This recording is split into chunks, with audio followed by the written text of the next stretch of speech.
Hey guys, so welcome to this video. In this video we're going to be reacting to the egg king, essentially the person who loves eggs and quite controversial in TikTok and also YouTube Shorts and all those little short places. It's Abbew. So let's get straight to it. And if you're new here, make sure to like, comment, subscribe and check the link in my description for my free How to End Binge Eating Masterclass. Here's 3 ways to lose fat fast and keep it off. Number 1, cut out sugar. So okay, to get straight to the point, cutting out sugar isn't going to lead to weight loss. It's all about the law of thermodynamics, calories in versus calories out. Sure, cutting out sugar or like reducing your sugar intake can actually help reduce your cravings, and most foods which are high in sugar or high in fat are hyper palatable, which means that if you eat it, then you're more likely to have more. But the thing is, there's a fine balance. If you completely cut out sugar, like let's say you enjoy, maybe it's a normal routine to have a little bit of dessert, like some chocolates, or you're regularly snacking on chocolates. And then if you cut everything out, then it's gonna cause your body to want more of that thing. There's this thing in science called the forbidden fruit theory. So what we try to avoid or cut out from our life, we'll want to crave it even more. So I don't know any single person who has actually cut out all sugar from their life and they actually stuck to it. When I say sugar, I mean sugar. Fruit is also sugar. The only fruit you can eat are berries. So he's actually saying cut out all sugar, which includes fruits, but the only fruit you can eat are berries. But berries contain sugar also. So let's see what he has to say. Cut out sugar. As soon as you eat sugar, your blood sugar goes up and then your insulin level goes up. Insulin is a storage hormone. As soon as insulin comes to your body, it tells right. So that's not true. Insulin is not a storage hormone. Insulin is simply a hormone which transfers the sugar from your blood into your cells. It's an anabolic hormone. It's a calories in, calories out situation. I can eat donuts, which is high in sugar, but if I am in a calorie deficit, I'm still going to lose weight. If I eat paper and I'm still in a calorie deficit, I'm still going to lose weight. Got to store energy for a rainy day. Sugar makes your body want to store energy for a rainy day. That's why you're carrying body fat, because you're eating foods that are telling your body to store energy for a rainy day, mainly sugar. Remember, all carbohydrates are glucose molecules put together differently. So when you talk about sugar, I mean most of the carbs. Cut out even your carbs for now, replace them with fats. That's a one-way ticket to struggling with binge eating, because you're cutting everything out. Forbidden fruit theory, remember? What we try to restrict will tend to crave more, even more. So you can't do a no-carb diet, because your brain actually runs on glucose. It runs on like probably 100 grams of carbohydrates a day. Instantly, the moment you try to cut out fats, you're gonna get withdrawals, you're gonna feel very dizzy. You can't like live without carbohydrates unless you have like a condition like epileptic seizures. Maybe then the keto diet might be helpful. You see yourself drop the body fat very quickly. So I know I'm pausing this really quickly, but I really want to unpack the myths he's talking about. So if you cut out carbohydrates, all carbohydrates from your diet, then you are going to lose weight, but it's not going to be body fat. Because the thing is, when we eat carbohydrates, we tend to also store some water weight in our muscles and in our liver. And if we cut carbohydrates out, then we're going to lose that stored water weight. Our muscles are going to look a little bit like less bigger, and we're going to be technically depleted. Probably not literally, but from our liver. So you are going to lose a quick amount of body weight. But that doesn't mean body fat. Number 2, reduce your meal frequency. When I was studying nutrition, I was told to eat 6 meals a day, speed up your metabolism. Guys, that was bullshit. Every time you eat, your body has to release insulin to deal with the food to store it for you. Meal frequency spikes your insulin constantly. Your insulin level is high. So most people who are carrying body fat, they've got something called hyperinsulinemia. That means just because someone has a high level of body fat doesn't mean they have hyperinsulinemia. So he's a nurse by background, but a nurse doesn't have to learn nutrition. And I'm sure he's definitely he was a big bodybuilder in the past. But there's so much bro science going on and so much worry about insulin. Insulin is not a storage hormone. It's calories in, calories out. I can have 100 meals a day, but if I'm in a calorie deficit, I'm still gonna lose weight. If I could have 1 meal a day, if I'm in a caloric surplus, then I am going to gain weight. It has nothing to do with insulin. It's not this magical thing everyone talks about. it's too much insulin in your body. So when you're eating so many meals, your insulin level is too high. Cut your meal frequency down. So if you're having let's say 300 calories of a snack, then your insulin will go a little bit high, and then like you have a lunch and it goes a little bit higher, but the spike depends on the sugar, of course, but as well as the calories in the meal that's being consumed. So if you're having like several meals a day, it would normally look like this. But if you're having one meal a day, your insulin will go all the way up and then all the way down. So if you, it's kind of like he's kind of going against himself. He's saying like have only like a couple of meals. That'll actually increase your insulin much higher if you're having a higher calorie meal than compared to like lots of little meals. My clients only eat 2 meals a day, maximum 3. When you're not eating, your insulin level is stable. As soon as you eat, your body has to release insulin. And especially if you eat things like sugar or foods that are going to spike your insulin. Third one, only eat real food. Now, every time I say real food, people say to me, oh, hang on, where is real food? Where is not food? Real food grew in the ground or came from an animal that ate the food that grew in the ground. If you get real food and you add lots of chemicals to it, takes it through a process, that's not real food anymore. Like mushrooms, fungus, came from the ground, and most of them could be toxic or poisonous. So is that real? Is that real food? Resembles food like whey protein, like bread. They're not real food. Only eat real food. When I say real food, food that you buy and cook it yourself. Guys, learn to cook. When I was younger, we all learned to cook. All of us knew how to cook. Ultra processed foods are the enemy. Sugar is also the enemy. Like, sure, I know he probably has the best intentions, but when you fearmonger food, there's going to be a certain subset of the population which is going to be like, oh, I need to cut out all sugar from my life. I need to cut out all bread. I need to avoid the bread like it's poison. It's going to kill me. Then that's a very slippery slope to eating disorders. Also, when you have this mindset of like, oh, I need to cut out sugar, I need to worry about insulin, there's this eating disorder. It's not a proper recognized term, but there's this thing called orthorexia, which is the obsession with clean eating, where you try to avoid sugar, you only go for organic food, you only go for what he calls real food, he's not going to eat any processed food. And orthorexia can go to the point where you underfuel your body, you avoid eating out with friends because, oh, I'm not gonna go out have some pizza with you, or you avoid eating out with the family because, oh, I'm not gonna eat that lasagna, that's processed, I'm not gonna eat that. It's this obsession and having this anxiety about trying to eat as pure, as clean as possible. So when you hear people saying like, avoid this junk food, I'll only eat clean food, organic food, all those kinds of buzzwords, then that's a slippery slope. You're getting close to eating disorder territory, so you should be really careful about that. I'm still like maybe drinking chocolate milk. You know what upsets me the most, right? You've got so many young people. I love Samso. Like he's actually I've really gotten into like his vlogs. So Samso, like if you're not aware, he's this young guy. I think he's 21 years old if I remember, but he's massive, and many people were like ripping him apart for his bulking diet, like eating donuts, cinnamon toast crunch, chocolate milk. He brings chocolate milk to the gym. He doesn't respond back to anyone with hate. He's simply just doing his own thing. If you check his YouTube channel, he's simply doing like a 40-minute or 50-minute vlog of him just simply working out, having a chat, and it's kind of therapeutic, which is why many people started to like him. So let's see what Eddie has to say about this. Oh, not drinking chocolate milk, and I see them in the gym. They got spotty face, just like Sam Sulek. Look at that boy. Can you not tell he's not healthy?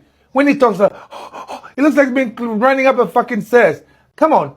Look at his skin. It's not healthy. That's exactly what you guys did. It's a bit ironic that he's saying, oh, try to not be like this guy. He's unhealthy. He's getting quite massive. When you yourself, Eddie, has been quite massive and you participated in like really big bodybuilding shows, used steroids, and then now you're off steroids and probably on testosterone replacement therapy. So you've been through that journey, and I understand he really wants to save this guy, but he's just doing his own thing. Like, I'm sure he understands the risks, Sam Sulek, of taking steroid use or anabolic hormones, but just let him do his thing, really. You idolize these guys, these kids. You did that to Boston Lloyd, did that to Dallas Macabre, and next minute, they fucking die. In the last year, how many people have died? Because you guys have got weak immune system. He may be big now, but he's fucking himself up. When he dies, all he's gonna get is that RIP bullshit. How many people have died? I'm fucking 61, 40 years older than that boy, and I'm still alive. All I'm saying is, he's heading the wrong way. His heart, you can tell by his cardiovascular health, by the way he looks. So Sam Sulek is just like that because he's bulking, and of course he's a really big guy. And I'm sure there are better ways of bulking by like focusing on like olive oil, nuts, and things that are really low volume and high calorie. But sometimes you just have to use because he's a big guy, Sam Sulek, so he needs to get those calories in somehow. He can't just bulk up without using like some little foods which are really high calories, such as like chocolate milk. Sometimes it's easier to like drink your calories to get those calories in. I've seen Sam Sulek with his cutting diet, and he's doing cardio very frequently, like every single day. You can't put like one bit of the equation and then say like, oh, he's always going to be like this, he's going to die.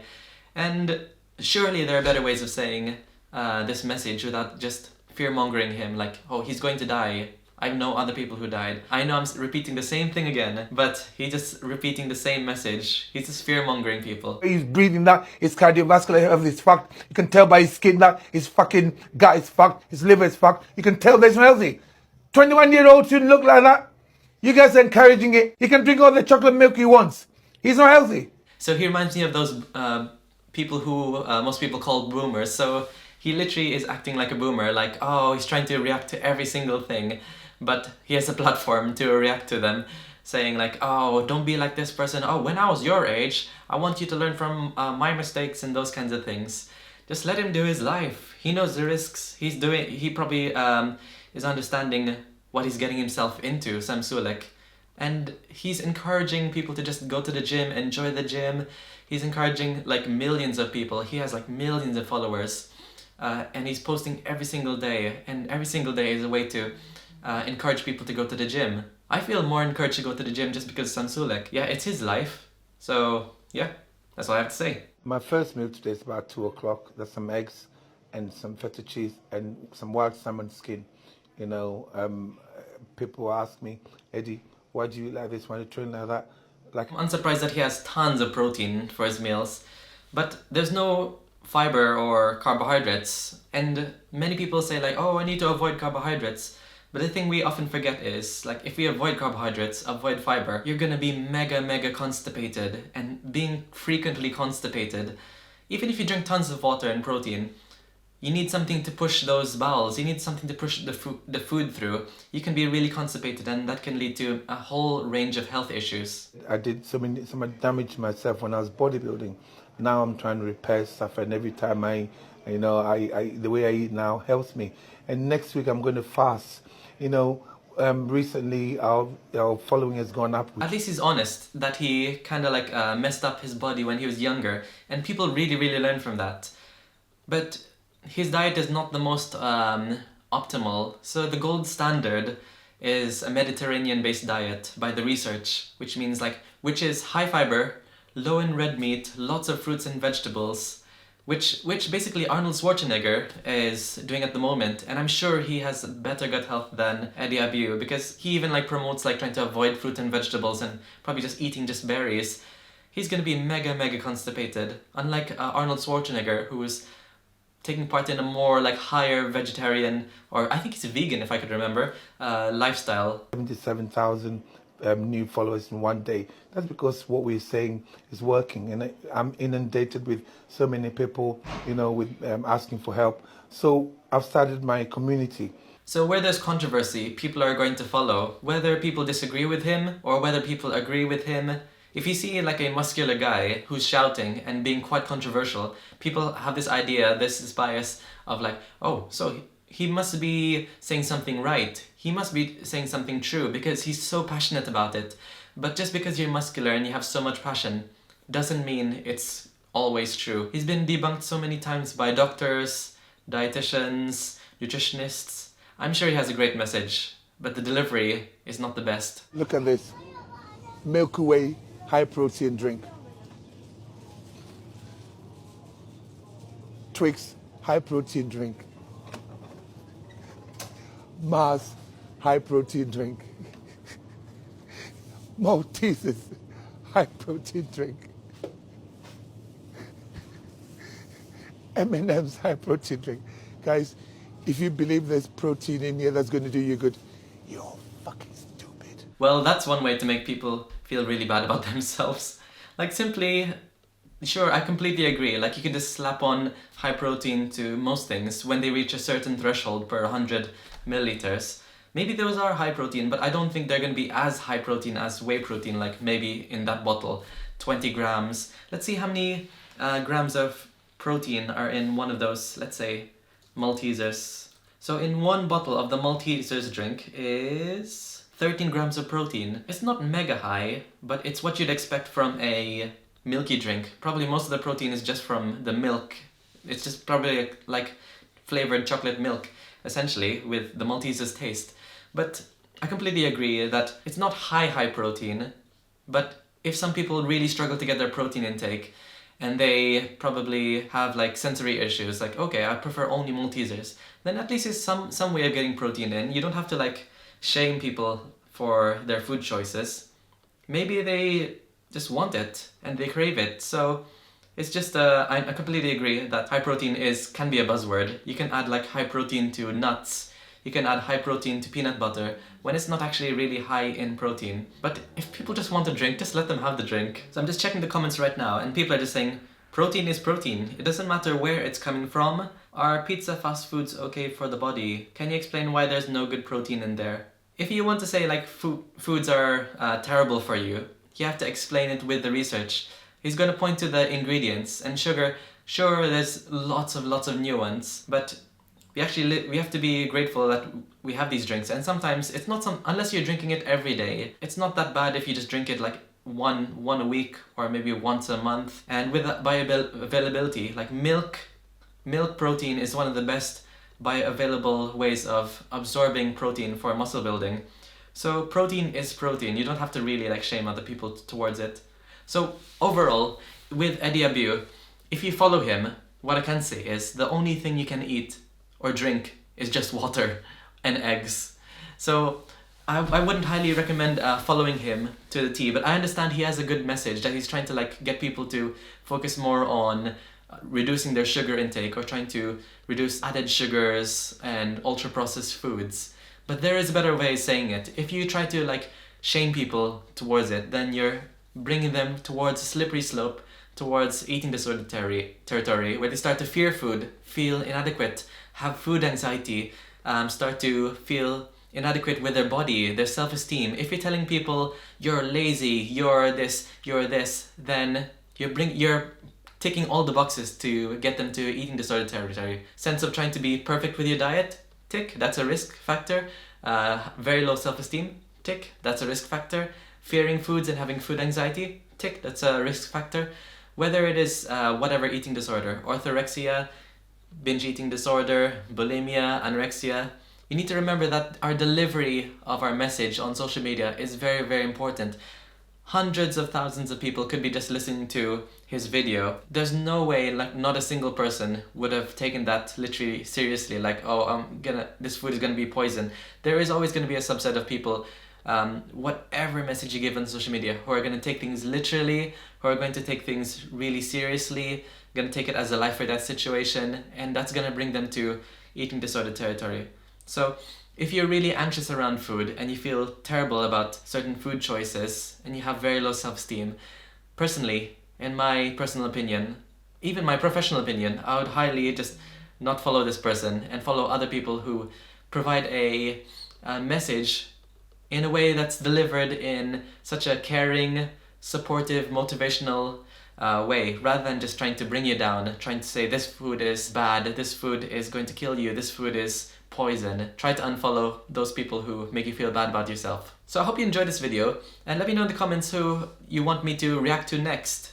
So like, comment, subscribe, and check the link in the description for the End Binge Eating Masterclass video, where I teach you for a whole hour on how to eliminate binge eating triggers and start the eating pattern that can help eliminate binge eating cravings. So I'll see you in the next video.